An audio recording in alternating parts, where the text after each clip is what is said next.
আমার খুব কাছের মানুষ, যাদেরকে মানুষ বলে ভাবতাম, অবিকল মানুষের মতো চেহারা, তাদের স্ট্যাটাস দেখে অবাক হচ্ছি কারিনা কায়সারের আজকের এই অবস্থানে। এই মেয়েটা কিন্তু ওর কোনো পার্সোনাল ক্ষতি করেনি, ওর বউ ভাগায় নিয়ে যায়নি, কিন্তু ওর স্বামী ভাগায় নিয়ে যায়নি, ওর সম্পত্তি দখল করেনি, ওর আইডিওলজি নিয়ে কাজ করেছে। ও অসততা করেছে বলে আমার মনে হয় না, প্রমাণ নাই, কিন্তু ওর কোন বাপ, ওর রাজনৈতিক কোন দেবদূতের কি বিরোধিতা করেছে বলে সে যাচ্ছে লেখা শুরু করেছে। লাইফ সাপোর্টে আপনার শরীর, আপনি তখন মিনিমাম মানবিকতার থেকে আপনি তার প্রতি প্রার্থনা বা তাকে প্রার্থনা করতে চাইলেন না, করলেন না, কিন্তু তাকে ঘৃণা ছড়াবেন, ঘৃণা দেবেন, তাকে আমি মানুষ বলতে পারি না। বাংলাদেশে জন্মগ্রহণ করা পাপের পর্যায়ে পড়ে, সরি টু সে।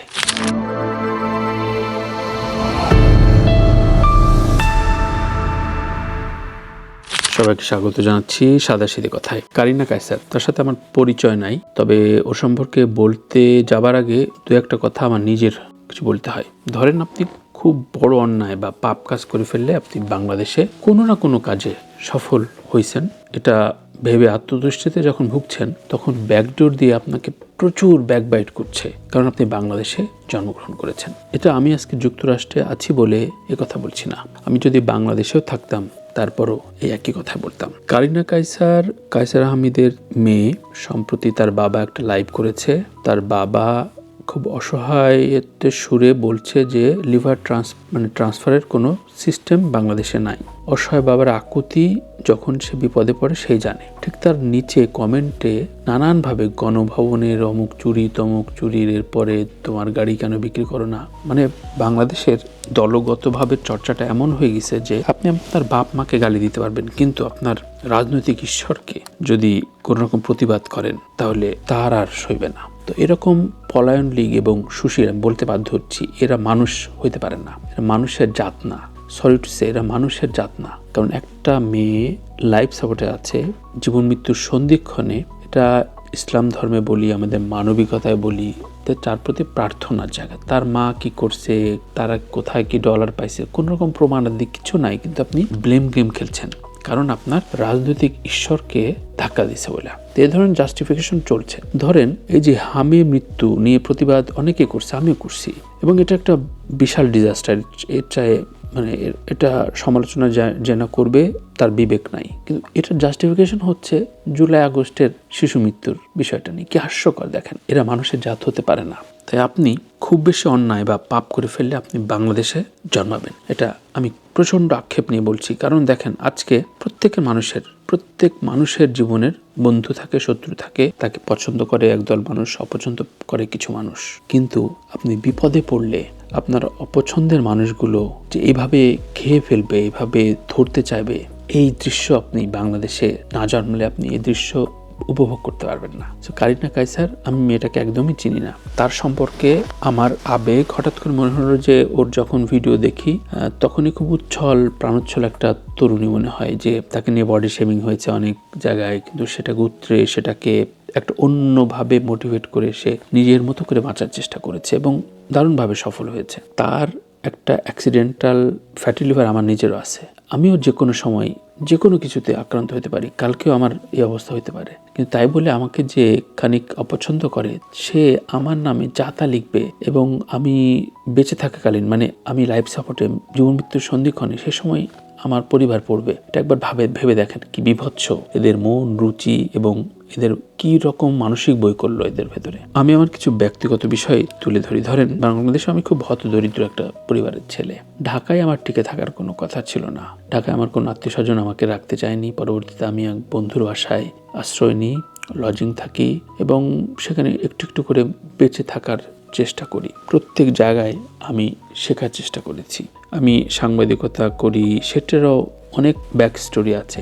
এরপরে যখন দেখলাম যে গান লিখলে সঙ্গীত পরিচালক শিল্পীর কাছে ধর্ণা দিতে হবে, তারা পয়সা দেবে না, তখন আমি ওই সঙ্গীত পরিচালনাটা শেখার জন্য তাড়িত হয়েছি যে না, ওইটা আমার করতে হবে, আমি তবুও ওর কাছে ধর্ণা দিতে পারবো না। তাই ধর্ণা না দিতে যে এই বিষয়টি আমি ঠকেছি, সেটা হচ্ছে আমি কোনোদিন ঠিকঠাক চাকরি করতে পারি নাই। আমি প্রত্যেক সময় জীবনের প্রতিটা মুহূর্ত 3-4টা জায়গায় আমি ইনভলভ থেকেছি, যে এটা ফেল করলে ওইটা দিয়ে আমি যাতে বেঁচে থাকতে পারি। কারণ আমার বেঁচে থাকাটা খুব জরুরি ছিল, মানে আমার সংসার, আমার বোন, বাবা মা, অসুস্থতা, তো এরকম অনেক স্ট্রাগল পিরিয়ডের ভেতর দিয়ে জীবন গেছে, এখনও যাচ্ছে।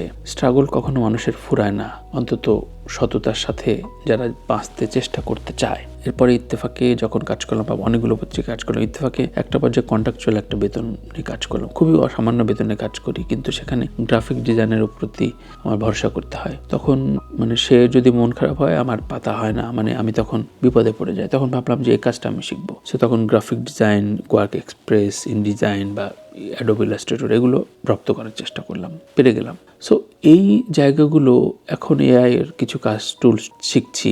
ইউটিউব যখন আমি শুরু করি ঠিক তখন পত্রিকার ইউটিউব চ্যানেল তো দূর কি বাদ, কোনো টিভি চ্যানেলের অফিসিয়াল ইউটিউব চ্যানেল হয়নি। আমি যখন নিউজ বুলেটিন বা বিভিন্ন সাক্ষাৎকার দেওয়া শুরু করি প্যাকেজে, নিউজ বেস ইউটিউব বাংলাদেশে আমি শুরু করেছি, এটার পথিকৃত আমি। সালমান মুক্তাদির ওর প্যাটার্নে ভ্লগ দিয়েছি, কিন্তু নিউজ বেসড কাজ আমি শুরু করেছি। এখন এগুলো স্বীকৃতি কখনো দেবে না, এটা প্রত্যাশাও করি না বাংলাদেশে। কিন্তু আক্ষেপ ওই জায়গায় যে আমাকে আল্লাহ যেন কাজ করতে করতে এই নেশাতুর হয়ে বাঁচতে যেন একদিন হুট করে নিয়ে যায়। কারণ হাসপাতালে জীবন যদি দেয়, আমার পরিবার অসহায় হয়ে পড়বে। পরিবার তখন নানান বিপাকে পড়বে, হয়তো লাইভ করবে, কারো কাছে হয়তো সাহায্য চাইবে। তখন আমার বন্ধু বা ঈষৎ অবন্ধু কিংবা শত্রুরা নানান রকম হাস্যজ্জ্বর, ওই যে জুলাই যোদ্ধা, অমুক তমুক, এসব আমার খুব কাছের মানুষ, যাদেরকে মানুষ বলে ভাবতাম, অবিকল মানুষের মতো চেহারা, তাদের স্ট্যাটাস দেখে অবাক হচ্ছি কারিনা কায়সারের আজকের এই অবস্থানে। এই মেয়েটা কিন্তু ওর কোনো পার্সোনাল ক্ষতি করেনি, ওর বউ ভাগায় নিয়ে যায়নি, কিন্তু ওর স্বামী ভাগায় নিয়ে যায়নি, ওর সম্পত্তি দখল করেনি, ওর আইডিওলজি নিয়ে কাজ করেছে। ও অসততা করেছে বলে আমার মনে হয় না, প্রমাণ নাই। কিন্তু ওর কোন বাপ, ওর রাজনৈতিক কোন দেবদূতের কি বিরোধিতা করেছে বলে সে যাচ্ছে তার লেখা শুরু করেছে। এদেরকে যদি আপনি মানুষ বলেন, সরি টু সে, এদেরকে যদি আপনি মানুষ বলেন তাহলে মানুষের অপমান করা হয়। আপনি আমাকে যা তা বলতে পারেন, কিন্তু আপনি অসুস্থ, লাইফ সাপোর্টে আপনার শরীর, আপনি তখন মিনিমাম মানবিকতা থেকে আপনি তার প্রতি প্রার্থনা বা তাকে প্রার্থনা করতে করলেন না, কিন্তু তাকে ঘৃণা ছড়াবেন, ঘৃণা দেবেন, তাকে আমি মানুষ বলতে পারি না। খুবই দুঃখিত, খুবই অবাক বিস্ময়ে আমি আসলে এই আজকে সাদাসিধে কথাগুলো বলছি। চিন্তা করেন কারিনা কায়সারের পরিবার, বাবা মা এসব লেখাগুলো পড়ে কি ভাবছে। ওরা তো এমন না যে বিগত সরকারের অনেক মন্ত্রী মিনিস্টারের মতো শত কোটি টাকা দুর্নীতি করে নিয়ে গেছে, তা নিয়ে জানি, কিন্তু ওরা হয়তো ভাবছে যে এই দেশে কেন জন্মালাম। আপনার মানুষের জন্মের না। আমার খুব কাছের, আমি এগুলো স্ক্রিনশট নিয়ে রেখেছি, বাধা করে রাখবো বলে, দেখবো যে এরা মানুষের মতো। এরাও কোনো একদিন, আল্লাহ না করুক, এ ধরনের কোনো হাসপাতালের ক্রাইসিসে পড়লে তখন আমার আর মন থেকে ওদের প্রতি কোনো প্রার্থনা জাগবে না, সম্ভব না। আমি এতটা মোরালিটিলেস একটা দলের কর্মী, দলদাসত্ব হইতে পারে, এটা সত্যি অবাক করার মতো। ওরা যদি ফিরেও আসে, আমার যদি মৃত্যুদণ্ডও হয়, তারপর আমি বলবো তোদের জন্মের সমস্যা আছে। সো এই উপলব্ধিগুলো আমি জানি, এতেও বিভাজন তৈরি হবে, এতেও অনেকে অনেক রকম কথা বলবে, কিন্তু সত্যিকার অর্থেই মিনিমাম নর্মস, মিনিমাম শিক্ষা, মিনিমাম পারিবারিক জ্ঞান, মিনিমাম ভদ্রতা, মিনিমাম এটিকেসি, শিষ্টাচার, এইসবের বালায় না থাকলে একটা মানুষরূপী কোন একটা জীব প্রাণী এ ধরনের কথা বলতে পারে। ওরা মানুষের মতো দেখতে, কিন্তু মানুষ না, হইতে পারে না। সো সবাই না, কিন্তু একদল বটবাহিনী না, এদের পরিচয় আছে সামাজিকভাবে। সুতরাং আপনারা করতে থাকেন, বলতে থাকেন। এর রিপ্লাই, নিয়তির রিপ্লাই অদ্ভুত, সেটা আপনাদের দলগতভাবে পেয়েছে, আপনি নিজেও ব্যক্তিগতভাবে হয়তো পেয়ে যেতে পারেন। অভিশাপ নিয়েন না। একটা মেয়ে, সে আসলে পলিটিক্যাল ফিগারও না, কারিনা কায়সার পলিটিক্যাল ফিগার না, পলিটিক্স করতো না, সে তো সাপোর্ট দিয়েছে। আমি যেমন সাপোর্ট দিয়েছি, আমি এখনো বলছি, আমি সেই সময় প্রতিবাদ করেছি, ঠিক প্রতিবাদ করেছি। আমি এখন এই সরকারের প্রতিবাদ করব, এই যে দুর্নীতি, স্বাস্থ্য খাতের দুর্নীতি, এগুলো নিয়ে বলছি, আমি আমার বিবেক থেকে বলছি, দলদাসত্ব থেকে না। এই মেয়েটিও তাই করেছে।